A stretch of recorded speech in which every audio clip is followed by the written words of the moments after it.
बड़ी खबर, एक ब्रेकिंग न्यूज आ रही है महाराष्ट्र से, जहां पर सियासी उलझन बनी हुई है कि महाराष्ट्र के राज्यपाल भगत सिंह कोश्यारी ने चुनाव आयोग को चिट्ठी लिखी है। कहा है कि वो विधान परिषद की 9 खाली सीटों पर चुनाव कराएं।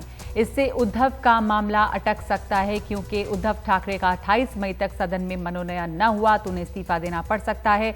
मेरे साथ इस पर बातचीत के लिए अखिलेश शर्मा जुड़ रहे हैं। अखिलेश, जो खबर ये आ रही है जो आपने दी है, उसका क्या असर पड़ेगा महाराष्ट्र की सियासत पर? हम जान रहे हैं कि उद्धव ठाकरे ने प्रधानमंत्री से भी कल फोन पर बातचीत की थी। उनकी मनोनयन की जो मामला है वो उसमें दांव पेच अभी भी अटका हुआ है, तो इससे कैसे असर पड़ेगा? अब इलेक्शन कमीशन के पाले में बात हो गई है।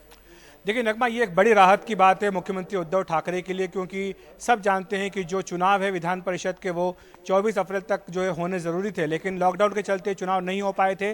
9 सीटें जो विधान परिषद की है उनके चुनाव आयोग ने टाल दिए थे, लेकिन अब राज्यपाल ने गेंद जो है वो चुनाव आयोग के पाले में डाल दी है। ये पत्र लिखा है चुनाव आयोग का कि जो 9 सीटें खाली हो रही हैं विधान परिषद की, उनके लिए वो चुनाव करा ले।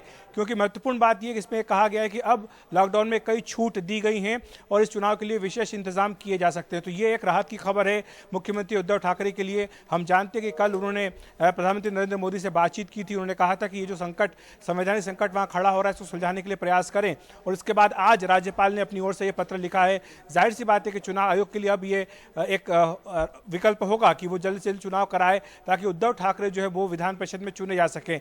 जहाँ तक उनके मनोनयन का सवाल है, चूंकि उसमें कानूनी और संवैधानिक दिक्कतें थी, इसीलिए भगत सिंह कोश्यारी ने इस पर कोई फैसला नहीं किया, और एक वो दूसरा रास्ता लेते हुए उन्होंने चुनाव आयोग को यह कहा है कि वो वहां पर जल्द से जल्द चुनाव कराए, ताकि ये जो संकट चल रहा है, सब जानते हैं कि 27 मई तक उद्धव ठाकरे को विधान परिषद का सदस्य बनना जरूरी है। अगर वो ऐसा नहीं करते हैं तो उन्हें अपने पद से त्यागपत्र देना पड़ेगा। लेकिन अब एक बड़ा रास्ता उनके लिए खोल दिया गया है। अगर चुनाव आयोग अपनी ओर से कहता है तो ये चुनाव हो सकता है, लेकिन इसमें भी कुछ दिक्कतें होंगी। चुनाव आयोग को अपना विचार विमर्श करना होगा। हम जानते हैं कि मुख्य चुनाव आयुक्त जो है वो अभी भी विदेश में फंसे हुए थे लॉकडाउन के चलते, तो हो सकता है उनसे वीडियो कॉन्फ्रेंसिंग के जरिए चुनाव आयोग बातचीत करे और जल्द से जल्द महाराष्ट्र में विधान परिषद के चुनाव का जो कार्यक्रम है उसको घोषित करे। जी, तो ये इस वक्त बड़ी खबर एक है महाराष्ट्र से, और महाराष्ट्र की सियासत में जो इस वक्त अस्थिरता होने की एक आशंका बनी हुई है उस पर असर डाल सकती है। धन्यवाद आपका अखिलेश इस बातचीत के लिए।